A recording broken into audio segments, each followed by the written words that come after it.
There is one determining factor that is going to determine your success or failure when you buy or sell a home. Can you guess what that is? It's similar to when you get married. It's who you commit to. It's the realtor that you choose to represent you. In marriage, you're choosing who you're going to partner with for life. And when you're buying or selling a home, it's who you engage and who you partner with to help you buy or sell a home. This is so important because so many realtors really don't have that much experience. So we're going to talk today about the 5 important questions that you should ask a realtor when you're deciding who you want to represent you. I'm Holly McKhann, a local realtor in Orange County, and I do have the experience of selling over 200 homes for other clients as well as over 250 for myself. My husband and I have fixed and flipped over 250 homes throughout Southern California since 2008. So I know what it's like to be in the buyer's shoes and in the seller's shoes. I know what it feels like, and I know all the critical important factors when it comes to the details of buying or selling a home. 20% of the agents do 80% of the transactions and deals. So what does that tell you? That 1 in 5 probably have the experience and know how to help you well, but 4 out of 5, maybe not so much. In 2024, 76% of realtors have had 0 listings sold in the first 6 months of the year. So it just shows you that our divide between who is working successfully as a realtor and who is not is becoming larger and larger. And it's very important that you get someone who's got your best interest at heart and is qualified to do the job for you. Would you want a hairstylist to be working on you and you might be their first client? That might be a little scary, but a bad haircut can be resolved with a few weeks of growth. Would you want a surgeon to be working on you as their first patient or even their second? A home sale is very important. Maybe not as important as a surgery that could be life or death, but when it comes to a home sale, it is super important that you get somebody who knows what they're doing and has been through the process before and knows the ins and outs, the ups and downs, all the things that could go wrong and how to resolve them, because believe me, there are many things that can go wrong. With all of that said, I want you to be able to advocate for yourself and ask a potential realtor for you these 5 critical questions. Give them this quick little list of questions and see how they answer them and see how you feel about their answers and if you think they are qualified to represent you in the purchase or sale of your largest asset. Question number 1 that to me is so telling when you're interviewing a realtor, decide whether they're going to represent you or not, is how many homes have they sold in the last 12 months and how many homes have they sold over their career. I'll give you a little cheat code, and this is what I do whenever I'm dealing with a realtor. I want to see who on the other side of the transaction, who they are and what their experience level is. Zillow, if they have registered for a Zillow profile, will automatically pull in all the data from the multiple listing service and record their purchases and sales for them. So you can go on Zillow, check out my Zillow profile. You can see all of the deals. It'll say near the top number of homes sold in the last 12 months, and it will also say total number of homes sold in their career. So that is a great place to start. You can ask them too, and not all realtors have a Zillow profile set up. If they don't, it's not so easy to find that data. You're just relying on their word for it if they're telling you, but that is a great place to start to see. And I recommend that you work with someone who's selling at least 1, ideally 2 homes a month, so they're active in the market, they know the trends, they know the latest laws and disclosures and what's going on, and they're staying up to date because we do have a lot of change. I will tell you, we have quite an array of realtors, an array of lawyers at the California Association of Realtors that are constantly updating and redoing all the many forms and disclosures that we use in our transactions. And I mean, we're getting new forms and new things all the time. So it's really important that you get somebody who's up to the minute on that. Question number 2, when you're interviewing a realtor, how well do you know the current market trends? And this is important in 2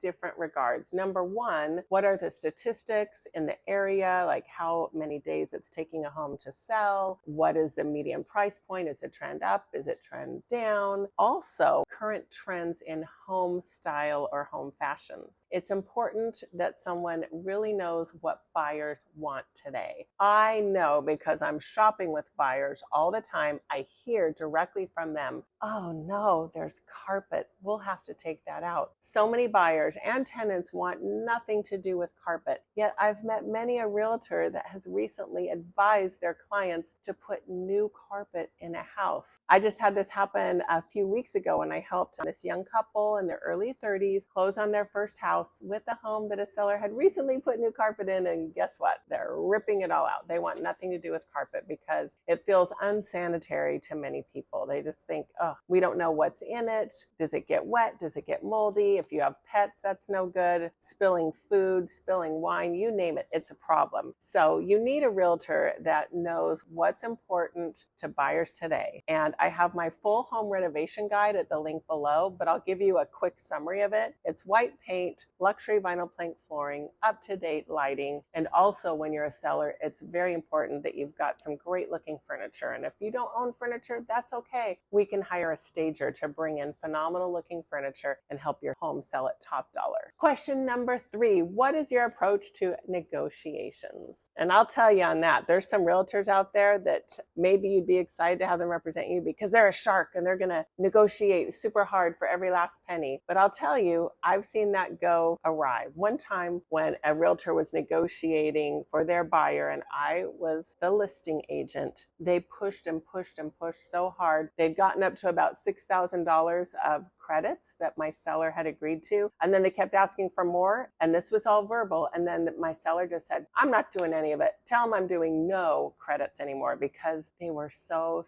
pushy. So then that buyer that was expecting to get $6,000 of credit from my seller ended up with nothing. So there's definitely a fine line and a balance when you're looking for a realtor who can negotiate for you. It's best, in my opinion, if everybody feels good at the end of the day, or good enough. It's a tough thing. Buyers and sellers obviously have different goals and different numbers in mind, and it can be hard, but you definitely want an agent that knows what they're doing and has a lot of experience, ideally, to get you the most amount of credits if you're the buyer and the least amount of credits if you're the seller. They want to hold the deal together and make sure that everybody comes out as happy as possible and keep it going. Question number 4, what is your approach to communication with your clients? So this is important, and I've learned from the National Association of Realtors that the number one quality most clients want in a realtor is responsiveness and communicativeness. And that means, as a realtor, I'm very aware of that, and I treat people how I would want to be treated. So when I get a text from a client, as long as it's probably by 10 p.m. at night, I'm responding right away. A lot of times I'll be on a phone call with my earbud in, and I'll see a text come through from a client, and I'm going to do my best to answer. Or if they call, I text them, I'll call you when I'm off. And I hear that a lot, that people really appreciate how quickly I respond and how communicative I am. I've heard stories where realtors will take 6 hours, 24 hours to respond. And I will tell you, even though this isn't truly life or death like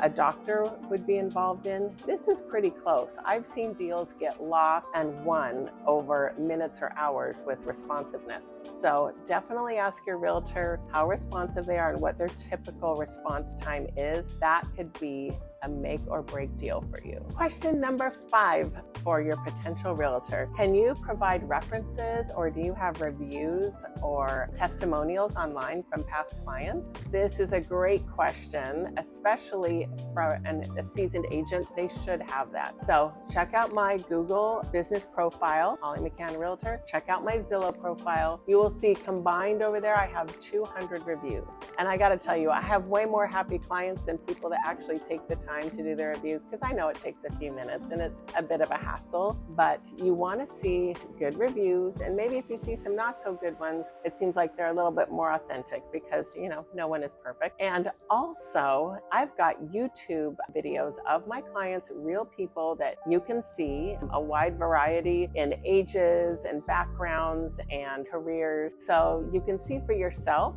looking at my YouTube playlist of clients, the different types of people I've worked with, different prices of homes and areas I've sold in, and that can give you comfort. So you want to see that from a potential realtor to make sure that they've got the experience and that they've got happy, satisfied customers. There you have it, your 5 critical questions that you should ask a realtor to see if they might be the right one to work for you and represent you on the biggest asset, sale, or purchase of your life. This is a huge deal, and you can't leave it in the hands of somebody who's inexperienced I'm unknowledgeable and certainly non-responsive. If you have any more questions, please contact me at the links below. Drop a comment below. I'd love to know your experience and your thoughts about these questions. Maybe you have additional questions you think should be asked. I would love to hear them. Make sure you like and subscribe and catch me on the next one. I'm always working on great real estate content to help you.